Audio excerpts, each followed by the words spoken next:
Today is May 2nd and it is 88 degrees outside. It's wonderful. It feels like summertime. So this time of year is one of my absolute favorites because everything is just coming into bloom and it's just absolutely beautiful, especially living here in New England. All the trees have beautiful flowers and there's all kinds of flowers everywhere. So it's absolutely gorgeous, and when it's springtime it means that I can get back into gardening, which is something that I love to do. I haven't gotten into vegetables yet, but I would love to at some point. Last year I did herbs and then just started on flowers. So I'm kind of new to this, but it's really fun and really exciting and very rewarding. So today I'm working on a DIY project to make a planter box for my herbs. And obviously you can use a planter box for flowers too, or for whatever you want to use it for, but for my purposes here, I'm making an herb planter box. So this is my first time doing it, but it doesn't seem like it's going to be too hard to do. So let me show you what it is that I'm using. Okay, so first off, you're going to need a box, of course. I got this one. It was part of a gift box, and I was gonna throw it out, and then I was like, oh my goodness, this would make the cutest box for herbs, because it says, you know, farmer's market, eat fresh, all that stuff. So, you know, for me, that was the perfect use for it. If you have a super cute box or you can find one like that, then you can definitely use it, or you can make your own box, and you can even like paint it and all that stuff, but I'm not gonna get into painting and all that stuff today because we're just gonna use this box. Then you're going to need something to line, like a plastic sheeting, to line the inside of the box so that way the wood is a little bit more protected and doesn't rot. You're going to need some herbs, of course. I picked out 5, but this box is only going to hold 3. And then you're going to need a drill with a drill bit. I'm going to use this 1/2-inch one to make the holes, and that's just so that way it will drain.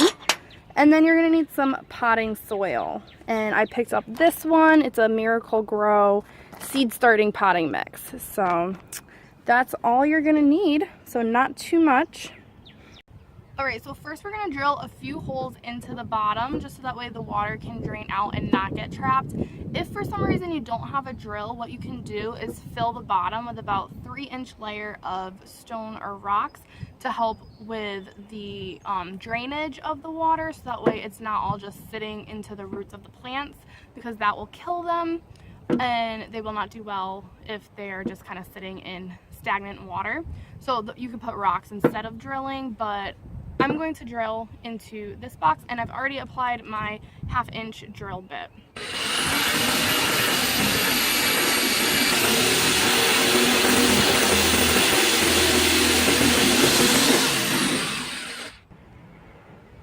Okay, so as you can see, I drilled a bunch of holes in here. I feel like this is a good size, about the 1/2-inch. And I just kind of did 4 down the middle and then did like in between them on either side, so there's plenty of drainage for the water. Okay, so now that we got the hard part out of the way, which was drilling the holes in the bottom of our planter, now it's pretty easy from here. So first you want to make sure you get some plastic sheeting. So I went to just my local, I forget if it was Home Depot or Lowe's, but I asked them where I could get plastic sheeting, and it's right in the painting section, the kind of stuff that they put down on the floor. So this should work perfectly fine. So I'm not going to need this entire thing, but I'm just going to try to measure out exactly how much that I need and then just cut it off with the scissors. So you just kind of want to line the inside of your box here. Make sure it's enough to get all sides of it, and then snip. In my opinion, it's always better to have a little bit too much, and then you can just trim down the excess. So I try to be a little bit more generous with my length. Okay, so we're just going to put the plastic in here and then make sure it is down deep enough, and then just trim off the excess with the scissors here. I'm leaving a little bit around the edges. I'm just going to see how it goes. I may end up getting rid of that too, but I think that's going to be okay.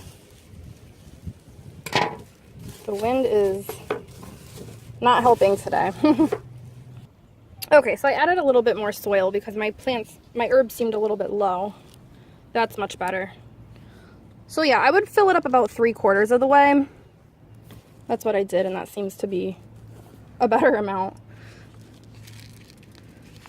Again, guys, I'm not like a gardening expert. I'm just somebody who is excited about a new hobby and I want to share it with you guys. Okay, awesome. So now I'm just going to top it off with more potting soil and then I'm done. Okay, so I finished topping it off to the top with potting soil and kind of packing it down so it's a little bit more firm. Now the last thing that I need to do is just trim off the excess plastic around the edges and we'll be good to go.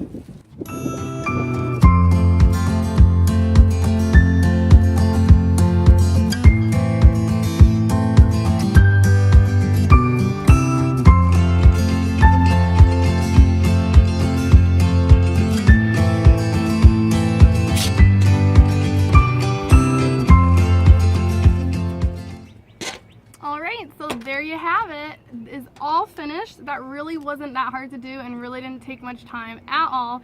Now I just need to clean my mess up here. And again, I like to put these little things in there to just remind me, you know, how to care for them and remind me, you know, what's what. I mean, obviously I know what basil is and chives, you know, but I don't know. I just like to keep them in there.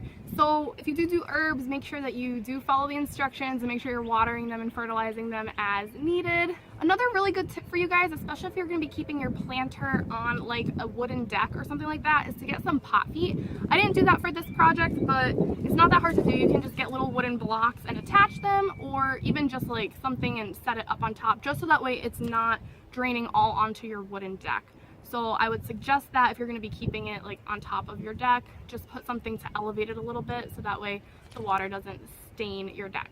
Alright, so that's all I have for you for today. If you've done a project like this before and you have some additional tips that I didn't cover, because this is my first time doing this project, so let's be honest, it may not be perfect, and if it is, I will update you and let you know where I went wrong. But if you have any other tips, feel free to leave them in the comments. I'd love to hear from you. If you have any suggestions for other DIY projects or other videos you'd like to see, then also feel free to leave those in the comments below. And if you have not subscribed to my channel yet already, then you can do that now at the end of this video. I would greatly appreciate it. And if you do try this project out, I would absolutely love to see how your planter turns out. So you could take a picture and send it to me or post it to Instagram and tag me at amanda.h.pereira here on the screen, or you can also see it down in the description below. So good luck DIYing, and until next time, bye!